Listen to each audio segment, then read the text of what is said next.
Beyond the buzzer, inside the game, this is Sports IQ with Larry Smith.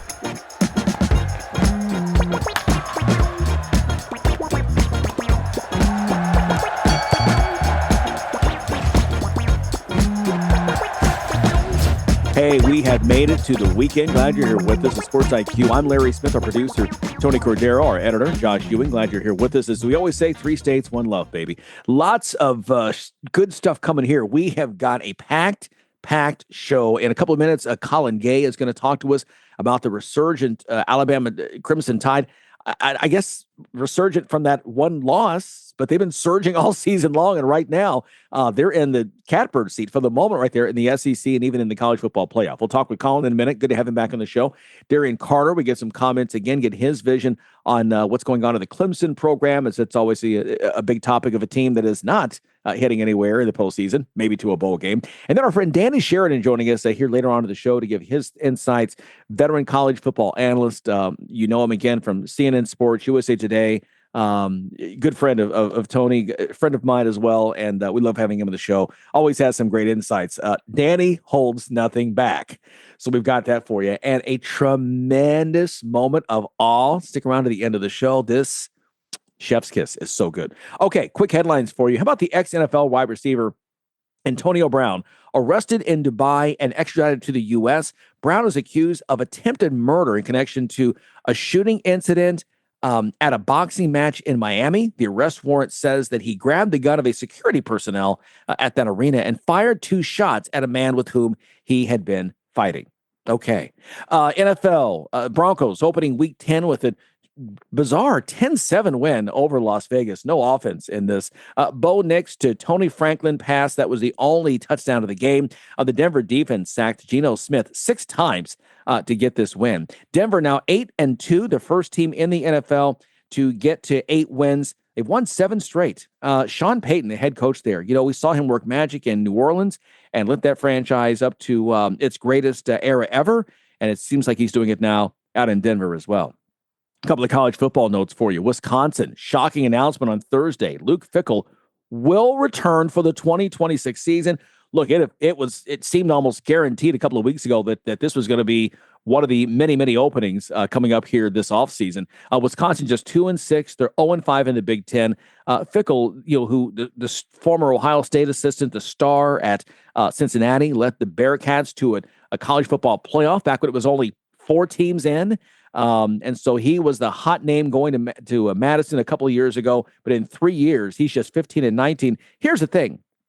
His deal runs through 2031. If they fire him, they owe him a $25 million buyout. Okay. And surely the people there said, wait a minute, that's insane. I'm not going to pay that kind of cash for a guy not to coach.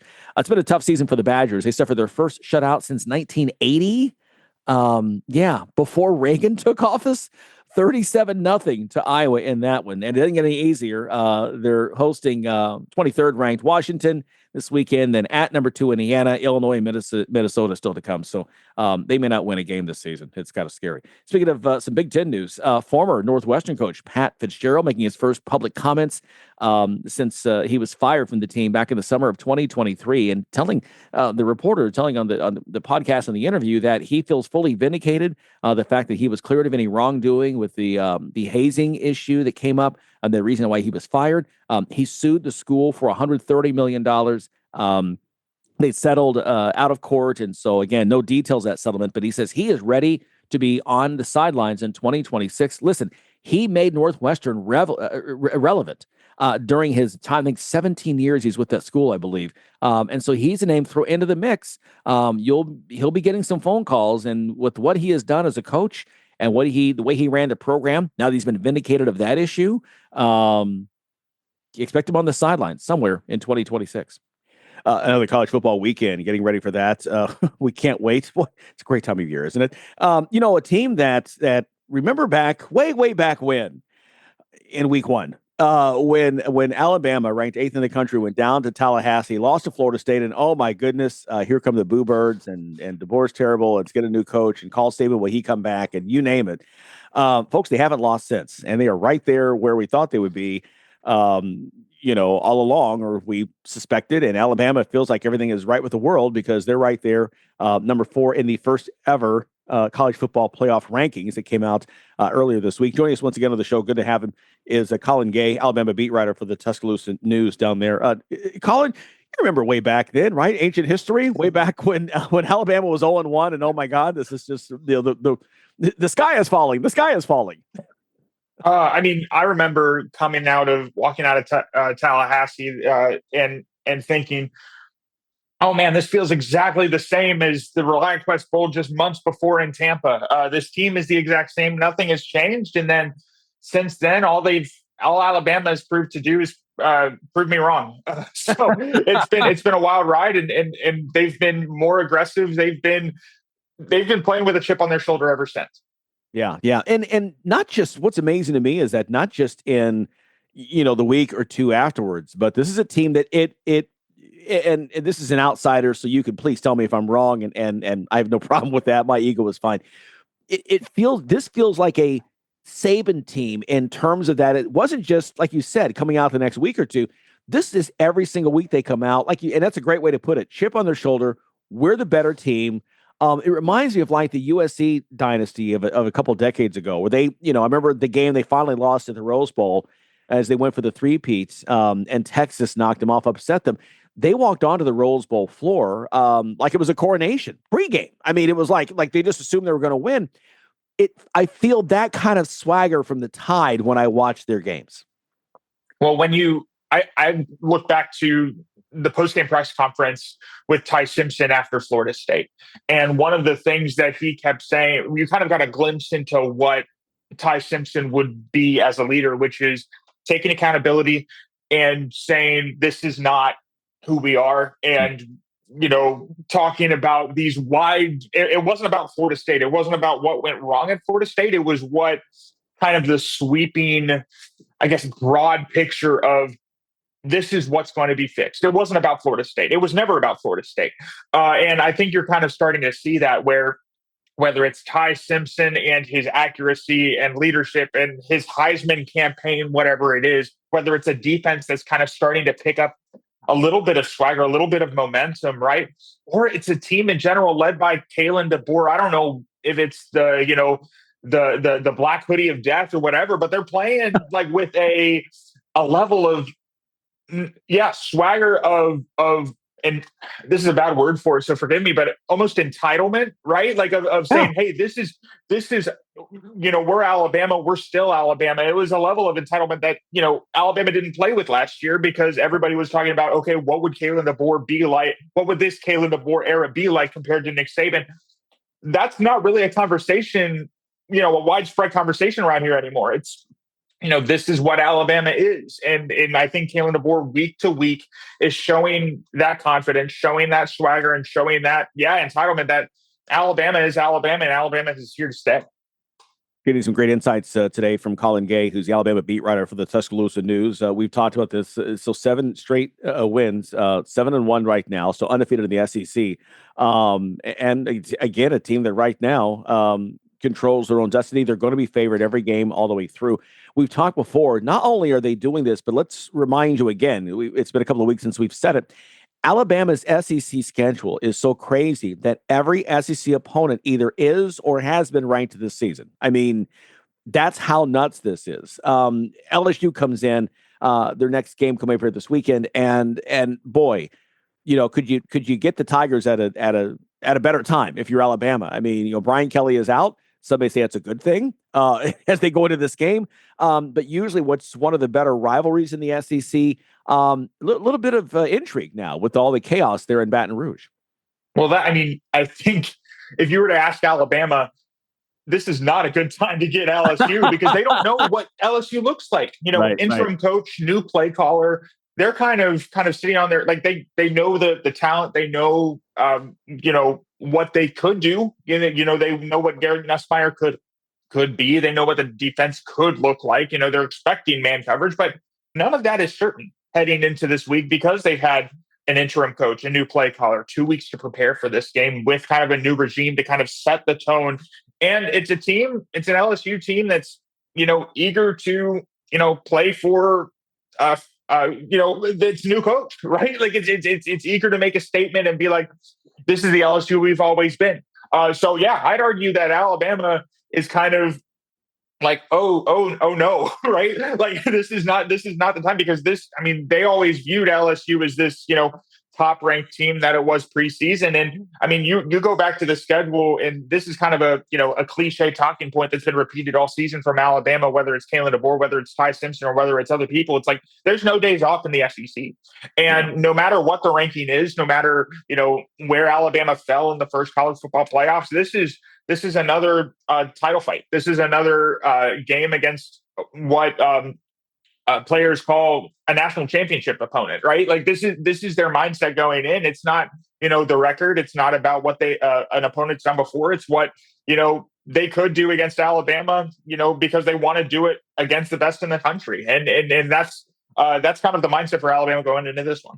Yeah, that's fair. And we think about it, LSU made their call to fire Kelly when they did, because it was a bye week and they had 2 weeks to prepare for this game. And I go back to, again, with these teams that are firing their coaches. It's one thing for a program to struggle. I mean, Penn State is just, I can't recall a team ever in my lifetime having that kind of free fall where you get to win a game in the Big Ten after being preseason number 2 or whatever you were, number 3. But this is a team now that LSU that beat Clemson in the opener at Clemson. That seemed like just a statement win. Well, that didn't age well, that victory. But all their losses have been to ranked teams. So, again, it's one of these where you say, well, yeah, it's the same with Florida. Like, well, Florida almost knocked off Georgia. Well, yeah. I mean, 4 of their losses are to top 10 teams, and the 5th is to a team that's been in the rankings in South Florida. Very similar situation here. It's not that this is a bad team. They're 5-3. They're not 7-1. See, this is what Alabama has in its favor, though. It's those 4 straight weeks of top 20 wins, 2 of which came on the road. No matter who the opponent is, Alabama knows how to play up, right? They know how to play to, against the best teams in the SEC, sometimes even blow them out, right? That Tennessee game, it got ugly there at the end, right? But what I guess and I guess in that same vein, Alabama also has to win at home. Alabama, I did the math yesterday, and I don't have my notes in front of me, but so they haven't lost a home game since 2023. Alabama hasn't lost an SEC game at Bryant-Denny Stadium. I think they have like 25 straight home wins against SEC opponents.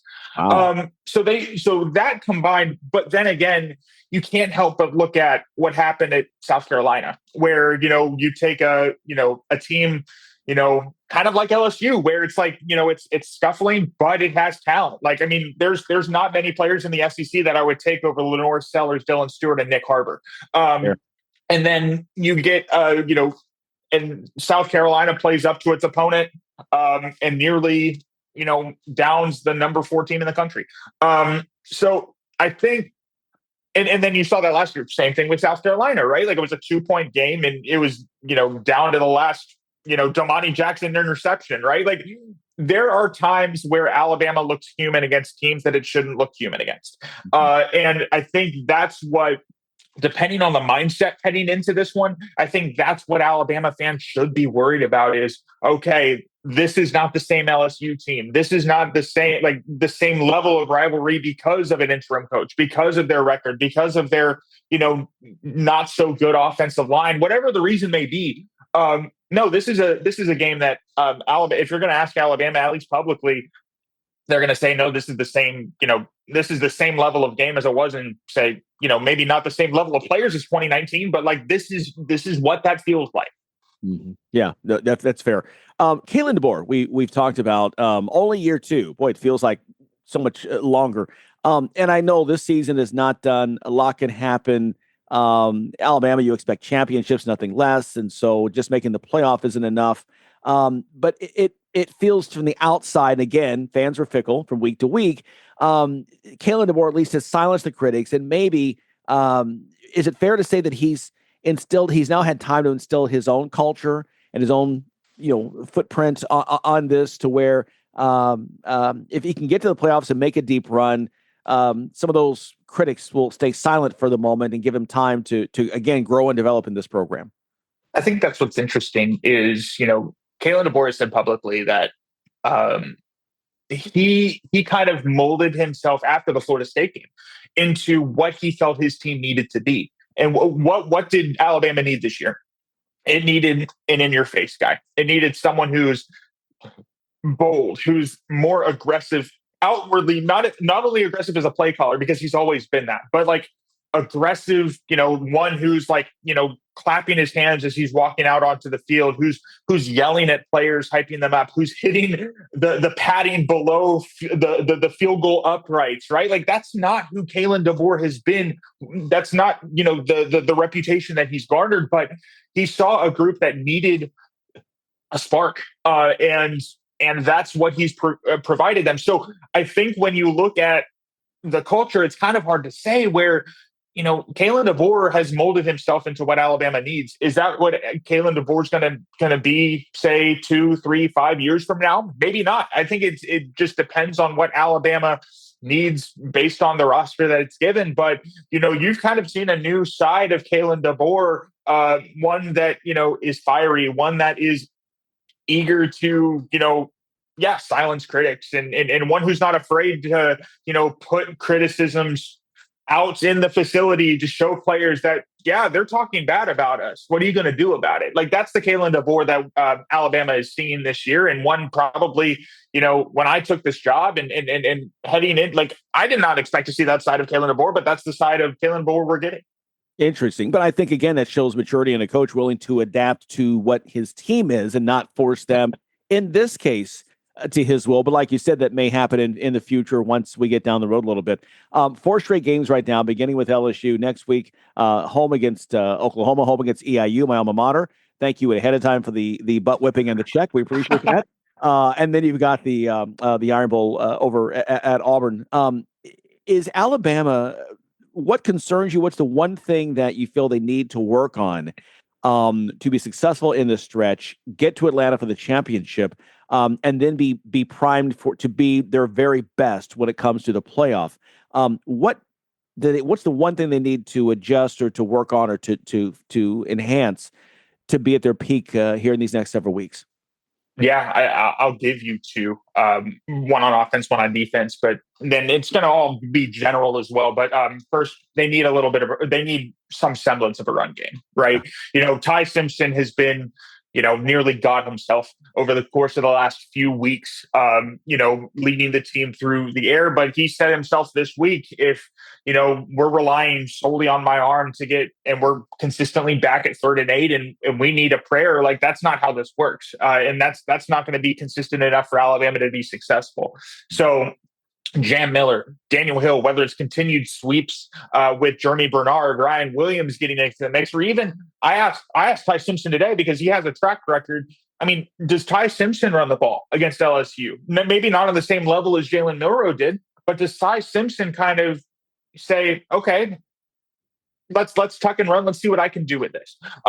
So that's one element that I think Alabama needs a little bit more balance to kind of, and not exactly 50-50 balance, more like, whether it gets to 70-30, right? Because I think it's even less than that right now, where Alabama doesn't really trust the run game at all. I believe Jam Miller leads the team. It's only just over 300 yards rushing. So can it have a little bit more balance there? And then the continued thing on defense is, can Alabama pressure the quarterback? Can Alabama, make Garrett Nussmeier, John Mateer, whoever's at quarterback against Auburn or at Auburn, like can they make him uncomfortable enough where, I think Garrett Nussmeier, it's an easier conversation because he is more of a pocket passer, one who's looking for tighter throws. John Mateer can run. Jackson Arnold obviously can run.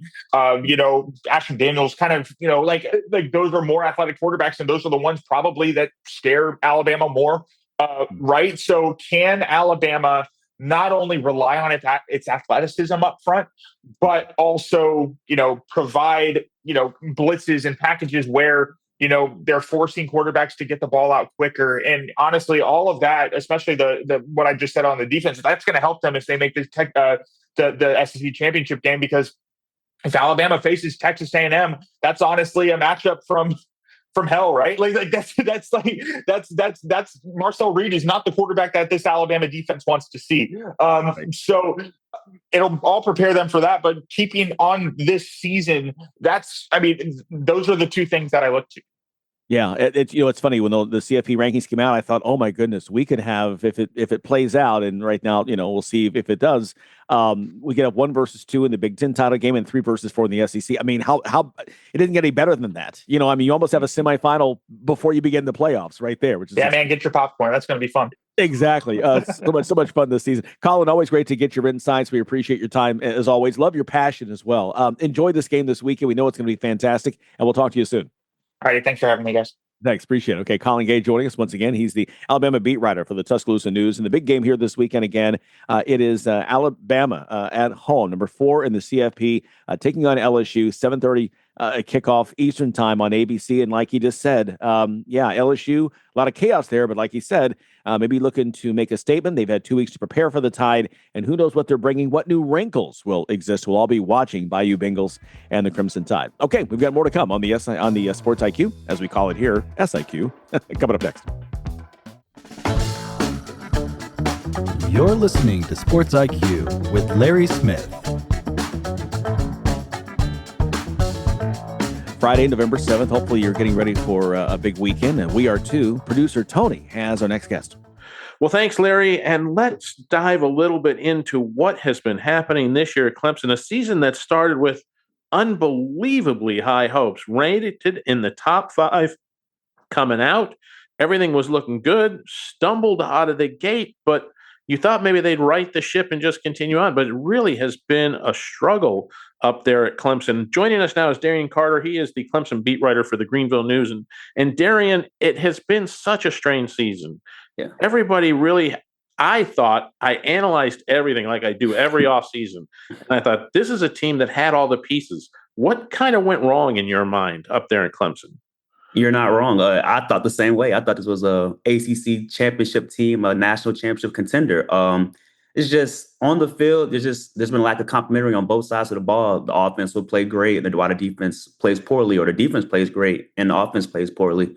Coach Dabo Swinney brought in Tom Allen on the defensive side of the ball. You retain your third-year offense coordinator Garrett Riley. There's expectation with this experience and talented roster led by quarterback K. Klubnik to go out there and thrive, but they just haven't done it for some reason. It's just been a whole list of issues on the player side of things, the coaching side of things. Just that has led to this unfortunate season for the Clemson Tigers. Now we've seen in Dabo's press conferences throughout the season. Give Dabo credit; he doesn't shy away from controversy up there at Clemson. He has addressed certain things head on, and he's even come out and said, "Look, if they're tired of me, if they want me to go, that's fine. Just remember, this is what I've done for you." And he has done a lot for that program. This was a program that, won a national title in 1980, but hadn't really been around the national scene much until he got there. And 2 national titles later, regular winning 9-10 games. Is there any thought of Clemson maybe moving on from Dabo or Dabo moving on from Clemson? Is any of that being talked about up there? You also have to throw in they won 8 of the last 10 ACC championships for football as well. The feeling I feel with Coach Swinney, I feel like he wants to kind of clean up the mess that he's kind of leading. I don't feel like Clemson doesn't want to go away from him, especially with the historical things he's done for Clemson. There's also a $60 million buyout this season if Clemson were to fire him. There are, of course, anything can happen in college football. We see it with Penn State, LSU, those firings there. But with Coach Swinney, I feel like he wants to kind of ride the ship. He feels like he needs to. He spoke about it on Tuesday during this midweek press conference, saying how the foundation, the culture of Clemson is solid, but you have to get the right people in there. So I think for 2026 he will be back, but there will be some changes in the program for them to try to get back next season. How important is it for him? He seemed to me had a really special relationship with Brent Venables, with Brett Lashley, when they were all together, when they were with Alfred up there, who went to Virginia. They formed his offensive defensive coordinators, and they all seem to be on the same page. How important is it that he's on the same page with his coordinators. I have the feeling, just as an outsider looking in, that the coordinators haven't really held up their end of the bargain in Clemson the last few years. It's critical. You've seen with those championship teams with Tony Elliott, Brent Venables being there all those years, understanding how Coach Swinney runs things, the intensity that they get towards the players to get their best out of them. Just recently, just hasn't been able to hit recently with these recent coordinator hires. Garrett Riley's been there this is his third season. Last season in 2024, the offense kind of erupted, but now kind of being in the weeds of things. And on defensive side of the ball, you bring in Tom Allen to replace Wes Goodwin. Coach Swinney, he's praised Tom Allen's performance during his first season, but it's just a multitude of issues with the continuity of things, with getting the right players in and trying to get the right coaching to get the best out of the players as well. Now, we know that around most programs, any big program, really, if you're a Power 5 team, not only is the AD part of the structure and the power, but the power also comes from a lot of the boosters, because they handle the money that keeps a lot of these programs going and allows them to get players. What's the thought? What if you're hearing up there in Clemson around the boosters? Are they still in Dabo Swinney's corner? I think they are. They're just I guess a growing frustration, I would say, just with the expectations of this season to be a national championship team. Sorry about that.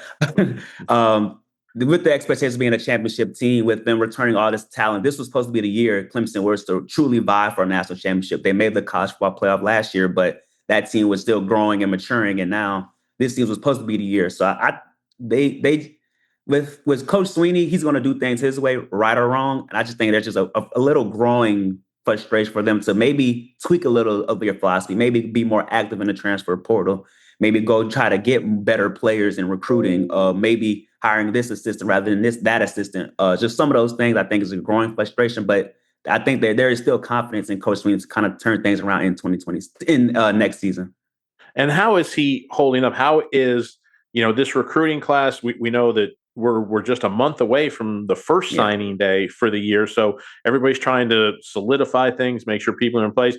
Is that class sticking together for Clemson? Are there any rumblings about people looking to decommit, maybe moving to other schools? I believe in 24/7, their composite rankings, they're ranked number 16th right now nationally. It's a way better than it was in number 26 last season. So far, they've suffered 3 decommitments, all on the defensive side of the ball. There's been a few cracks, but there's also been recruits that kind of just reasserted their pledges to Clemson. Like there's a 4-star safety here in South Carolina who says we stand with Clemson despite them going through this rough season. So there's definitely been a few little leaks in their recruiting classes, but it's definitely better than their last year's class. Okay, so that's a good positive sign. Yeah. If you're Dabo Swinney, you got to like hearing that. You got to like hanging on to those recruits, because that is he's shown that he's not a big portal guy. And his foundation is really always going to be recruiting high school kids for his program. Recruiting and development. That's been one of the key things. That's one of the reasons they've been able to thrive. He spoke on it Tuesday with DeAndre Hopkins, Grady Jarrett, some of those guys who are under-recruited or no stars at all, and bringing them in, developing them being all-American caliber, all-conference caliber players. That's kind of led them to success. So he's trying to just kind of replicate that success now, post-NIL, post-transfer portal becoming so big after 2021. Now, this is an interesting game coming up Saturday. It's 2 coaches who are a little bit embattled there. Clemson got off to a kind of a shaky start. Florida State came out guns blazing and beating Alabama, but they've both fallen on hard times last week. How important is it, and what are some of the keys to getting a win for Clemson on Saturday? This game is very important for Clemson. They've lost. They're entering this game losing 6 straight home games to power conference teams. The last time that's happened was in the 1970-1971 season. So it's big. They're trying to put the death back into Death Valley, as Coach Swinney tries to say.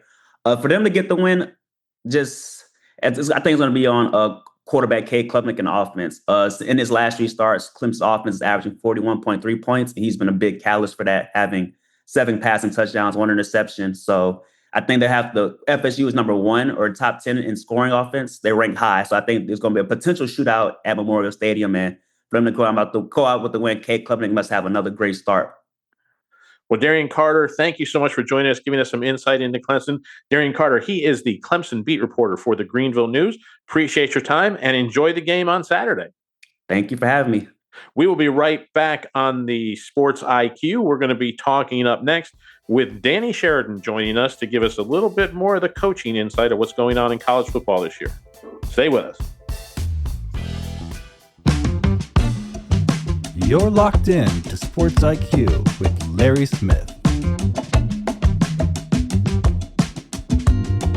College football is what we're getting ready for here this weekend. Let's talk with our friend, the great veteran college football analyst, Danny Sheridan. His needs no introduction, worked with us, producer Tony and I, for many years at CNN Sports for so long, USA Today, and so many other places. Danny, good to talk to you again. We want to get your thoughts first on all these coaching changes before November 1st. Have you seen anything like this in terms of not just coaches being fired, but coaches who were in the playoff last year or with teams with winning records getting shown the door before the season ends? No, I've never, to my knowledge, I've never seen anything like this. But what it boils down to, Larry, is that, and you know this, win now at these big schools or you're out. Why? Because the wealthy donors are calling the shots. And if you're the athletic director and you're making seven-figure money, you don't want to get fired, so you better listen. I think I read there are 13 football coaches that were fired since week one. Yeah. The buyouts were approaching $170 million, which is beyond belief. And if you want to go back a little further, when the college football playoffs replaced the BCS, fired coaches since then have been paid over $1 billion not to coach. It's a great job if you can get it. Yeah, absolutely. Willing AD. Yeah. It is. It's my wife was saying that, oh, he lost his job. I'm like, listen, he got a $20 million check. He's fine. He's like we said, we talked about it, I guess, in September. If I had a 60, 70, $80 million buyout, even 20 million, I would say, please fire me. No reason, just fire me. But anyway. Yeah, it's okay. I'll get out of your way. You don't want me, and listen, pay me to not want me. I'm perfectly okay with that. I agree with you.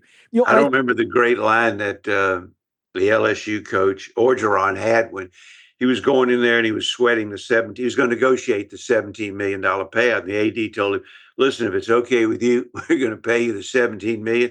He jumped up, shook his hand. I'm out of here.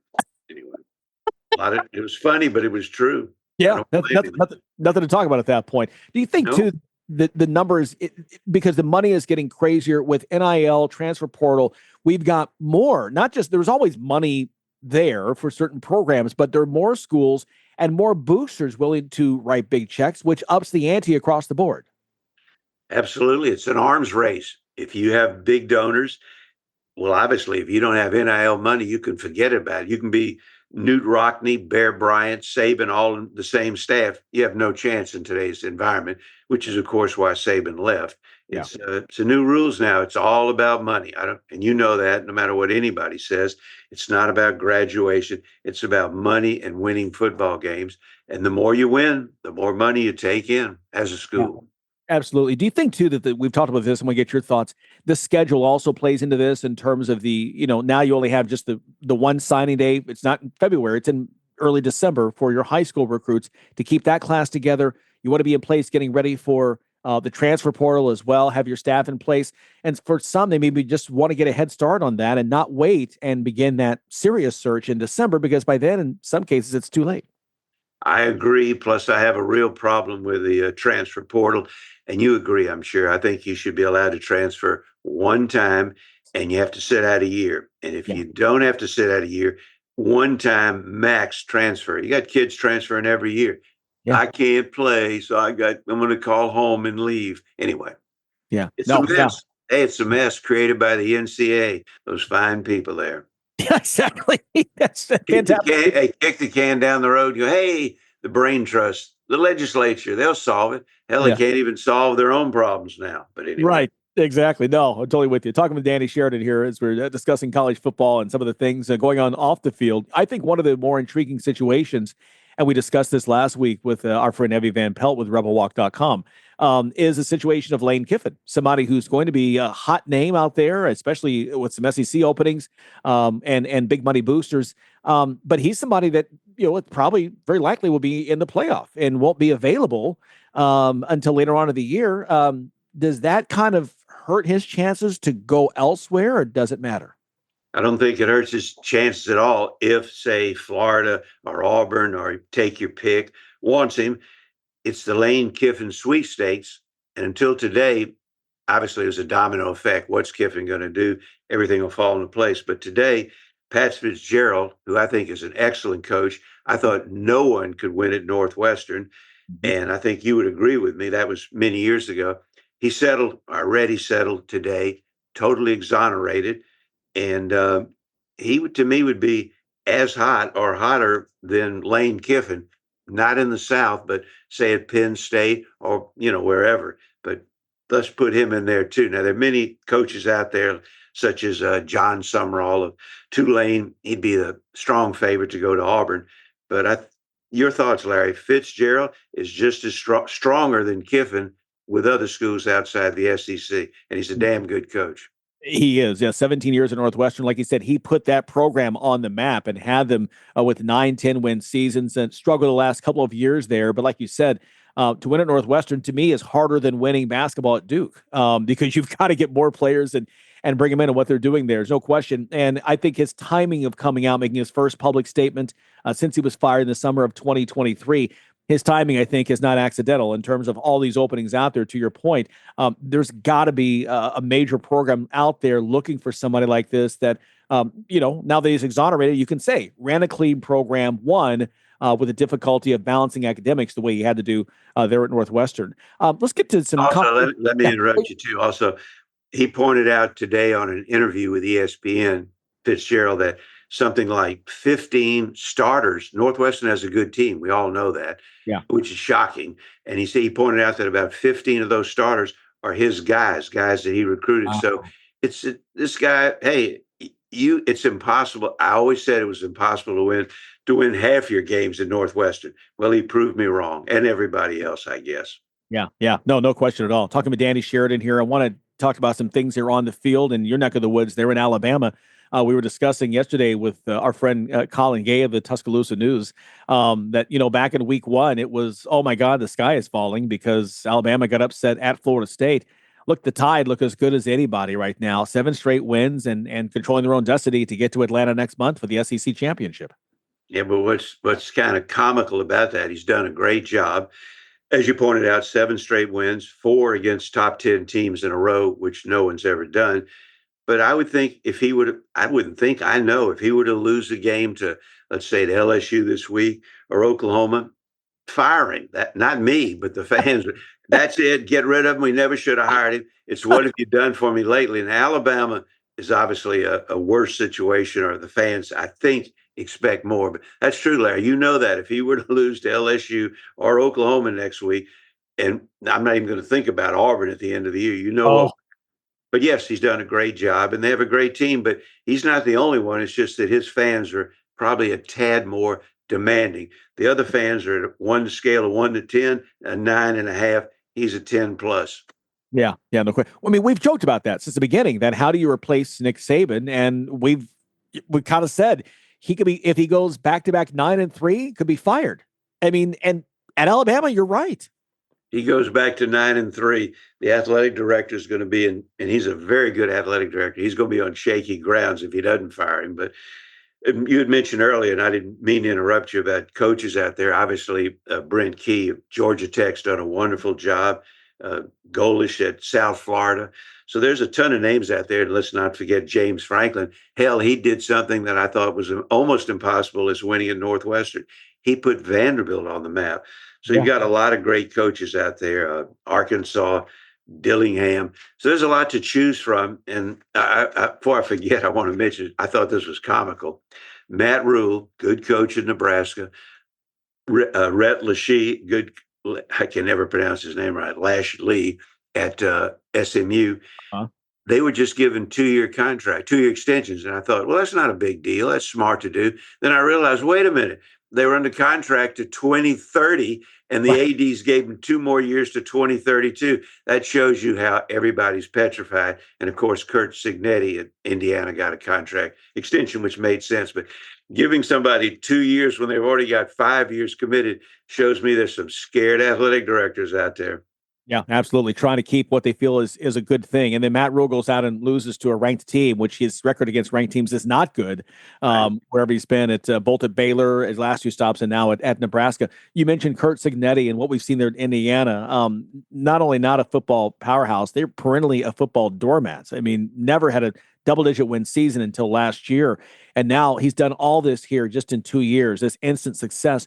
Does that also put more pressure on other coaches and other ADs to win now, where before you might have gotten 4 or 5 years, a window to build something? Now, if you don't do it in a couple of years, because everyone wants a Kurt Cignetti, they want instant success. How has his success changed the game? First of all, that's a great point. It's definitely changed it. When these coaches come out of nowhere, and he came out of nowhere, and he's not the only one, and they start winning like Eli Drinkowitz. Hey, he wins at Missouri. It put in Kiffin, and it goes on and on. Brent Key at Georgia Tech, the South Florida coach, he upset Florida. Yeah, it puts tremendous pressure. They can do it. Why can't we do it? And again, if the athletic director doesn't fire a coach or make a good move, a perceived good move, he's out of there. And we're talking again, I don't know any athletic director, I'm sure there are, but most of them in the big schools are making a minimum $1 to $3 million a year. Mm-hmm. Not that they're not worth it, but that's a pretty healthy job. I wouldn't want to lose it. Yeah. Even the LSU athletic director was underreported, but even the athletic director's buyout after he was pushed out the door last week is $6 million. The athletic director has a buyout. I didn't realize that, but it makes sense. I mean, they negotiated he negotiated a $50 million plus buyout for the LSU coach Kelly, and I guess that is smart. I never thought about that. I guess when you like your athletic director, strike while the iron's hot, and that's what they do. And of course, the coaches and their agents like Jimmy Sexton are having a field day. If I had to do all over again, I would ask Sexton if I could be his assistant. Absolutely. Because money's flowing and the living is good, right? We obviously Indiana, Alabama. What's a team right now that you're watching that you feel is primed to make a big run in December and January? That's a real tough question. I can't answer that because there's so many of them. Mm-hmm. Anybody in the top 10 right now or top 12 is capable. That's anybody. The balance is that even. Of course, everybody talks about Ohio State's great. They are great, but who have they beaten? It's not their fault. They beat Texas. I want to point out something while I'm thinking about hiring coaches, Larry. Successful ADs, what they should do, they should hire, and it's easier said than done, hire an assistant coach. And you say, well, think about it. Kirby Smart, Ryan Day, Dabo Swinney, they had no head coaching experience, and all 3 won national championships.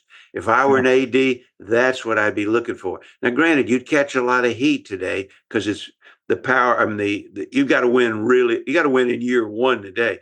But that's what I would look for. There's got to be, if those 3 won national championships, behind every head coach, it's like, behind every successful man, there's there is a woman. Well, behind every successful coach, there's a top assistant or assistants. And that's my 2 cents. And I happened to look that up and I thought, that's unbelievable. They never, they were never head coaches. Anyway, that's what they need to do, because passing all these coaches around, it's not like Brent Key. He's not passing him around because he's done a hell of a job at Georgia Tech. But a lot of the others are like, I don't say they're stale, but I would go after the big hire. But let me say this. If they do that and they're wrong, I realize they'll get fired. So it's an even mix. Me, I like to shoot the dice. Yeah, exactly. I know you like to play your odds, but to your point, some other names: Dan Lanning, former Georgia assistant, the guy at Virginia whose name escapes me right now, and he was at Clemson along with Venables at Oklahoma, who was also an OC at Clemson. So 3 other coaches right there. To your point, that figure as of today would be in the college football playoff. All were assistants and in their first head coaching jobs. So there's no question about that. Hey, Danny, we run out of time, but man, always good to get your insights. Listen, it's playoff time, so we'll be calling on you here very quickly to get a deeper conversation once we get a little closer to the end of the month and start to get into the playoffs. Sounds good. I'm looking forward to see all these athletic directors when they pull the trigger. Yeah. And believe me, the deals will be made long before the college football playoffs. They may not be announced, but they'll be made. Yeah. Boy, if I could just have the money from the phone bills, right? Of all the calls to third parties happening right now as we're talking. It's the old great line. I never spoke to them. No, you didn't. You're telling the truth. Just your agent made the deal, which is what he gets paid to do, and who you listen to. But you That's know, right. My favorite. I always love that when, like Tommy Tuberville would say, "I've not talked to LSU or whatever, or Auburn," and of course, they have. Oh, excuse me, they haven't, but the AD. Anyway, always a pleasure, Larry, Tony. Thank you. Danny, we appreciate it. Danny Sheridan, a veteran college football analyst. Always great to have his thoughts here on the Sports IQ. We've got more to come. Stay with us.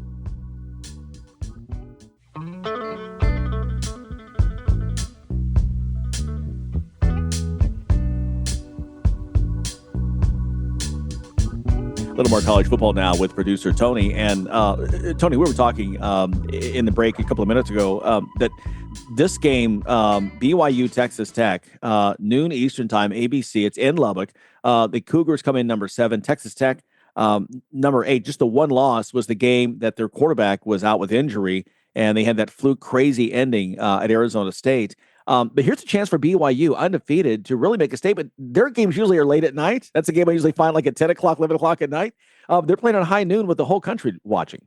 Absolutely. This is their chance really to impress the nation and impress some of those AP poll voters, impress some of those coaches, and, get a chance to do it in a national spectrum. BYU's always been that way. I can remember in the 80s, when they won their national championship with Robbie Bosco, nobody gave them their due. All they do is they put up points and they win, and they did what no other team did that year. Yeah. They went undefeated. Yeah, okay, they beat a lower-ranked Michigan team to win a national title. Doesn't matter. The goal at that point, back in the 80s, was to win all your games. They were the only school that did it. So they won and deserved a national championship. Yeah. Now is their chance to really show it here in this year of what they can do on a big stage in front of a big audience, playing a really good opponent. That is a really good Texas Tech football team. Yeah, it really is. By the way, BYU starting, if you don't know, a true freshman at quarterback, and this kid is fearless. It's been a fantastic story to see them. His first name is Bear. His brother is on the team. His first name is Tiger. There you go. Little fun fact for you. BYU, scary, crazy that they're on the road, undefeated, but they are a 10-point underdog in this game against the Red Raiders, which is kind of, I think that's a big number, but that shows you the respect people have for Texas Tech and what they have done, especially when they're healthy. Their quarterback has just been outstanding, Morton. We're going to go to the Big Ten, and one of the surprises here late in the season is Iowa. They're hosting number 9 Oregon, Hawkeyes 20th in the country. But Tony, once again, we were talking, Kirk Ferentz does this every year. The veteran head coach doesn't get his due. Iowa usually not ranked, barely ranked, and they win some games like quietly out there amongst the cornfields. And then all of a sudden you look up in November and they're 6-2, 4-1 in conference, and they're in contention to maybe reach the Big Ten title game or even possibly get a berth into the playoffs. Yeah, they've just been a model program for 20 years under Ferentz, right? He doesn't get a lot of credit because they're not flashy. They're not going to score 50, 60 points a ball game. They're going to run the football. They're going to throw play action pass. They're going to do the little things, and they're going to be so hard to score. But when you look at the amount of players that Iowa has put in the pros in the last 20 years, it's an impressive number. Now, they haven't won a national championship. They haven't really even been in the running for a national championship, right? Doesn't lessen anything that Kirk Ferentz has done. This is a good team. It's going to be an interesting ball game. I think Oregon has the advantage in the speed element, and I think if they can make this a track meet, Iowa won't be able to keep up. If Iowa can make it a get down and dirty in the mud dogfight, they got a shot. Yeah, totally agree. Oregon a 6.5-point favorite in this one. But again, if Iowa can pull off the upset, all of a sudden 5-1 in conference, 7-2 overall, they would jump in the rankings. And again, they would be in that conversation for a bid to the 12-team playoff. Finally, we heard earlier from Colin Gay, and Danny mentioned this in the last break as well, the last segment. Alabama hosting LSU. This is one that on paper you say, okay, Alabama, they're 7-game win streak, 5-0 in conference. LSU just fired their coach. But again, LSU 5-3, the 3 losses are to 3 top 10 teams. This is not a terrible team. No, this is not an awful football team by any stretch of the imagination. They were a team that wasn't achieving to their potential, and let's face it, it's probably due to the coaching situation. Well, they've had 2 weeks. They've had all kinds of practices to get ready for Alabama. Nussmeier needs to be on the top of his game.